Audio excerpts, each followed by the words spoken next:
અયોધ્યામાં પ્રાણ પ્રતિષ્ઠા મહોત્સવને લઈને ઉત્સાહ ભરપૂર જોવા મળી રહ્યો છે। પ્રાણ પ્રતિષ્ઠાની સાથે જ અમદાવાદમાં પણ શંખનાદ થશે। ભવ્ય આતિશબાજી સાથે અમદાવાદમાં તેની ઉજવણી થશે। જગન્નાથ મંદિરમાં મહોત્સવને લઈ વિવિધ કાર્યક્રમનું આયોજન કરાયું છે। જગન્નાથ મંદિરમાં સવારે સુંદરકાંડ થશે। પ્રાણ પ્રતિષ્ઠા સમયે શંખનાદ અને મહાઆરતી થશે।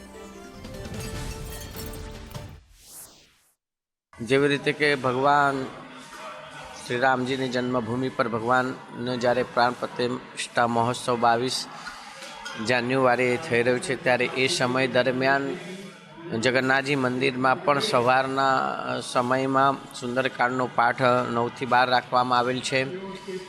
ભગવાનને વિશિષ્ટ શણગાર ધરાવવામાં આવશે।